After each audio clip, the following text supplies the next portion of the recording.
بسم اللہ الرحمن الرحیم۔ السلام علیکم ورحمۃ اللہ وبرکاتہ۔ الحمد للہ رب العالمین والعاقبۃ للمتقین، والصلاۃ والسلام علی اشرف الانبیاء والمرسلین، وعلی آلہ واصحابہ اجمعین، اما بعد فاعوذ باللہ من الشیطان الرجیم، بسم اللہ الرحمن الرحیم۔ وَلِلَّهِ عَلَى النَّاسِ حِجُّ الْبَيْتِ مَنِ اسْتَطَاعَ إِلَيْهِ سَبِيلًا وَمَنْ كَفَرَ فَإِنَّ اللَّهَ غَنِيٌّ عَنِ الْعَالَمِينَ صدق اللَّهُ الْمَوْلَانَ الْعَظِيمُ وَبَلَّغَنَا رَسُولُهُ النَّبِيُّ الْكَرِيمُ وَنَحْنُ عَلَى ذَلِكَ لَمِنَ الشَّاهِدِينَ وَالشَّاكِرِينَ وَالْحَامِدِينَ وَالْحَمْدُ لِلَّهِ رَبِّ الْعَالَمِينَ۔ إِنَّ اللَّهَ وَمَلَائِكَتَهُ يُصَلُّونَ عَلَى النَّبِيِّ يَا أَيُّهَا الَّذِينَ آمَنُوا صَلُّوا عَلَيْهِ وَسَلِّمُوا تَسْلِيمًا۔ اللهم صل على سيدنا مولانا محمد معدن الجود والكرم وآلہ وصحابہ وبارک وسلم صلاۃ وسلام علیک یا رسول اللہ صلی اللہ تعالیٰ علیہ وسلم۔ آج ہم اور آپ نماز جمعہ ادا کرنے کے لیے اس مسجد میں حاضر آئے۔ رب قدیر ہماری حاضری کو قبول فرمائے، جمعہ کی برکتوں سے مالا مال فرمائے۔ ہم جو بھی عبادت کر اللہ اپنے حبیب صلی اللہ تعالیٰ علیہ وسلم کے صدقے میں ہماری عبادتوں کو قبول فرمائے۔ جمعہ کے صدقے میں پروردگار عالم ہم تمام مسلمان کی جان، مال، عزت، آبرو، دکان مکان کی حفاظت فرمائے۔ شریعت مطہرہ پر صحیح معنوں میں چلنے کے اللہ ہم سب کو توفیق عطا فرمائے۔ رب قدیر اپنے حبیب صلی اللہ تعالیٰ علیہ وسلم کے صدقے میں ہم تمام مسلمان کو مرتے دم تک مسلک اعلیٰ حضرت پر استقامت عطا فرمائے۔ ماہ ذی الحج کا چاند نظر آ چکا۔ اس مہینے میں اسلام کا ایک خاص رکن جسے ہم اور آپ حج کے نام سے جانتے اور پہچانتے ہیں، جس میں اس سال وہ خوش نصیب افراد جن کو اللہ تبارک و تعالیٰ نے اس سعادت سے سرفراز فرمایا، کچھ افراد حج کے لیے مکۃ المکرمہ پہنچ چکے اور کچھ ابھی جانے والے ہیں۔ آج انہی کے متعلق میں کچھ باتیں آپ حضرات کے سامنے رکھنے کی کوشش کروں گا۔ وہ اس لیے کہ ہر انسان خواہش تو رکھتا ہے کہ میں بھی حج کروں، میں بھی حج کروں۔ میں انشاءاللہ آج آپ کو بتاؤں گا کہ حج کون کر سکتا ہے اور کون نہیں کر پائے گا۔ اللہ تعالیٰ میری زبان پر کلمۃ الحق جاری فرمائے۔ اللہ تعالیٰ قرآن مجید میں ارشاد فرماتا ہے، وَلِلَّهِ عَلَى النَّاسِ حِجُّ الْبَيْتِ مَنِ اسْتَطَاعَ إِلَيْهِ سَبِيلًا، اور لوگوں کے لیے اللہ کے اس گھر کا حج کرنا ضروری ہے جو اس جگہ جانے کی استطاعت رکھتا ہو۔ حج فرض کس کے اوپر ہے؟ جو انسان صاحب نصاب ہو، جس کے پاس استطاعت ہو۔ استطاعت میں فقہا نے فرمایا، استطاعت سے مراد آنے جانے کا خرچہ، اور جتنے دن وہاں رکنا ہے اتنے دن اپنے گھر والوں کا خرچہ اگر کسی کے پاس موجود ہو تو اس پر حج فرض ہے۔ اور جب انسان پر حج فرض ہو گیا، اتنی استطاعت ہو گئی کہ آنے جانے کا خرچہ اور اتنے دنوں تک اپنے اہل و عیال گھر والوں کے لیے خرچے کا انتظام ہے، اور اس پر حج فرض۔ وَمَنْ كَفَرَ فَإِنَّ اللَّهَ غَنِيٌّ عَنِ الْعَالَمِينَ۔ اور پھر جو انسان استطاعت ہونے کے باوجود بھی حج نہیں کرتا، انکار کر دیتا ہے، وَمَنْ كَفَرَ، جس نے انکار کر دیا، فَإِنَّ اللَّهَ غَنِيٌّ عَنِ الْعَالَمِينَ، جس نے حج کا انکار کر دیا تو اللہ تو پہلے ہی سے دونوں جہاں سے بے نیاز ہے۔ اللہ تو بے نیاز ہے۔ اللہ کو ضرورت نہیں ہے کہ ہم سجدہ کریں، اللہ کو ضرورت نہیں ہے کہ ہم رکوع کریں، اللہ کو کوئی ضرورت نہیں ہے کہ ہم حج کریں۔ ہاں، ہمیں ضرورت ہے کہ ہم اس کی بارگاہ میں اپنی پیشانی کو جھکائیں، ہمیں ضرورت ہے کہ ہم اس کی بارگاہ میں جا کر اپنے ہاتھ پھیلائیں اور اللہ سے مانگیں۔ ورنہ اللہ کی تسبیح اور تحلیل کرنے کے لیے کیا فرشتے کوئی کم ہے؟ لیکن اللہ کو اس کی بھی ضرورت نہیں. اللہ بے نیاز ہے، وہ صمد ہے. اللہ پہلے ہی سے بے نیاز ہے، وہ بے نیاز تھا، بے نیاز ہے، بے نیاز رہے گا. وَمَنْ كَفَرَ فَإِنَّ اللَّهَ غَنِيٌّ عَنِ الْعَالَمِينَ. اور جو حج کا انکار کر دے تو اللہ تو پہلے ہی سے دونوں جہان سے بے نیاز ہے. اور پھر اللہ تعالیٰ نے ارشاد فرمایا وَأَتِمُّ الْحَجَّ وَالْعُمْرَةَ لِلَّهِ.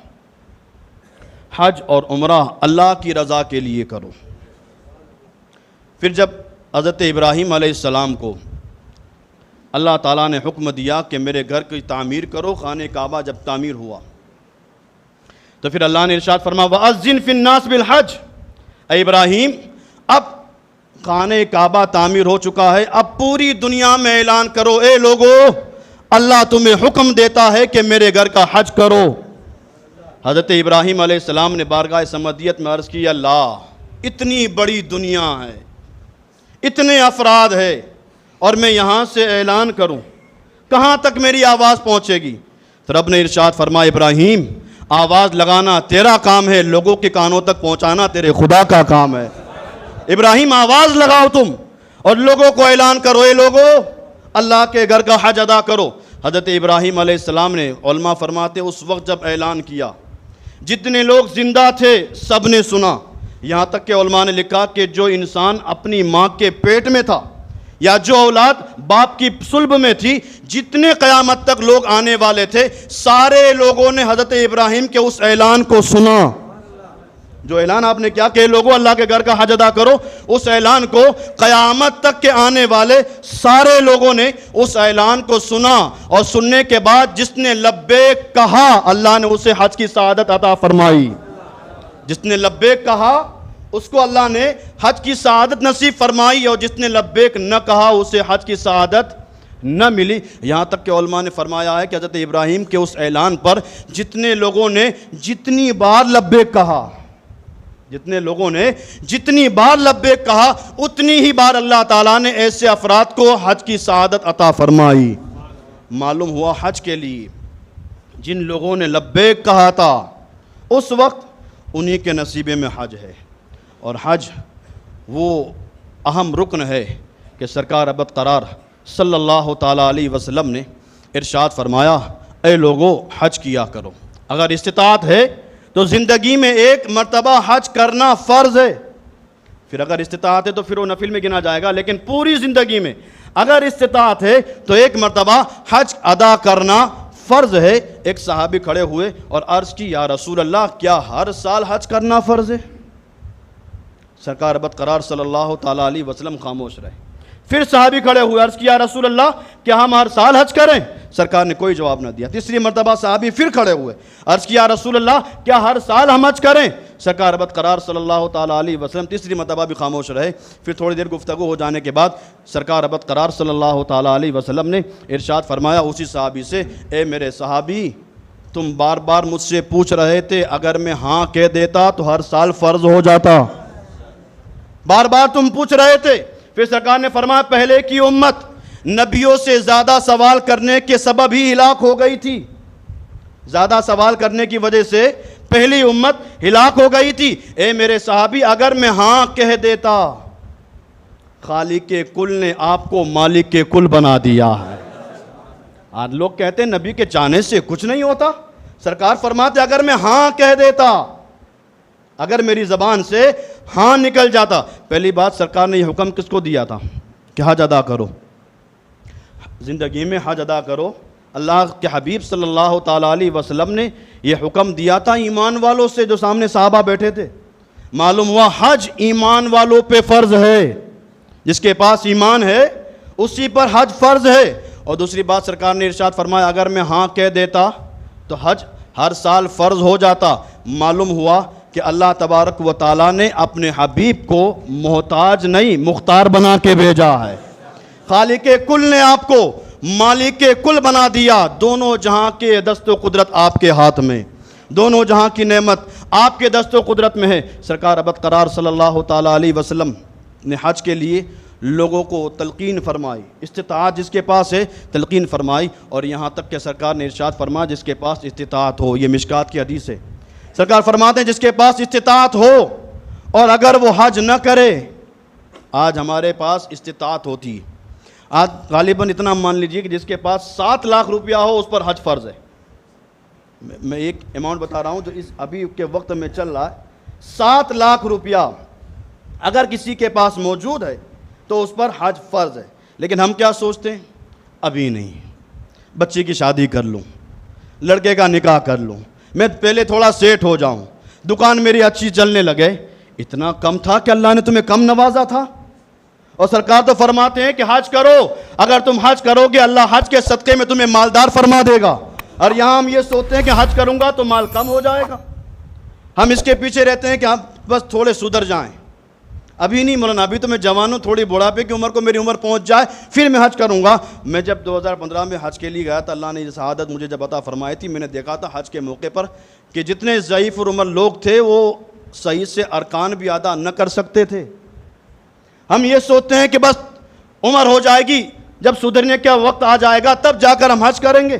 ایسے وقتوں میں پھر کمر سکڑ جاتی ہے, صحیح معنوں میں حج کے ارکان ادا نہیں ہوتے. کتنا ہی اچھا ہو کہ جوانی کے موجودگی میں ہم اللہ کے اس حج کا ادا کریں, اس فرض کو جا کر ہم نبھائیں. لیکن سرکار فرماتے ہیں جو اس کے پاس استطاعت ہو, حج کرنے کی استطاعت ہو, پھر بھی اگر وہ حج نہ کرے تو سرکار فرماتے ہیں مجھے گمان ہے کہ وہ انسان یا تو یہودی ہو کے مرے گا یا مشرک ہو کے مرے گا. جس کے پاس استطاعت ہے اور وہ حج نہ کرے. آج ہم بہانے جو لگاتے ہیں, سدھر جاؤں گا تو میں جاؤں گا حج کے لیے. آج تک کسی انسان نے یہ بہانہ لگایا کہ جب 5 وقت کی نماز پڑھوں گا تبھی دکان پہ جاؤں گا؟ سارے بہانے ہمارے پاس دین کے لیے موجود ہوتے ہیں. یہ حج لوگوں پر آپ نے دیکھا ہوگا کئی لوگوں پر فرض ہو چکا ہوتا ہے, لیکن ہم تاخیر کرتے ہیں. اور یاد رکھنا علماء نے بتایا جس کے اوپر حج فرض ہے اور وہ مسلسل تاخیر کرتا ہے اور حج ادا کرنے نہیں جاتا تو پھر اللہ تعالیٰ ایسے انسان کو فاسق بنا دیتا ہے, فاسق کے زمرے میں اس کا نام آ جاتا ہے. ہم اپنے آپ پر غور کریں, جن لوگوں کے پاس حج کی استطاعت ہے وہ فوراً حج کریں اور حج کے فرض کو ادا کریں. سرکار ابد قرار صلی اللہ تعالیٰ علیہ وسلم نے ارشاد فرمایا جو انسان حج کرتا ہے تو اللہ تعالیٰ حج کرنے والے کو اتنا بڑا ثواب عطا فرماتا ہے کہ حج ادا کرنے والا قیامت کے دن 400 لوگوں کی شفاعت فرمائے گا. حج کرنے والا اپنے گھر میں سے 400 لوگوں کی شفاعت فرمائے گا. اور سرکار فرماتے ہیں وہ حج کرنے والا حج کر کے جب آئے گا اپنے گھر پہنچے گا تو اس حالت میں پہنچے گا کہ اللہ تعالیٰ اس کے سارے گناہوں کو معاف فرما دے گا. جب وہ اپنے گھر آئے گا تو اس شان کے ساتھ آیا تھا گویا وہ آج ہی اپنی ماں کے پیٹ سے پیدا ہوا ہے. اتنی شان ہے.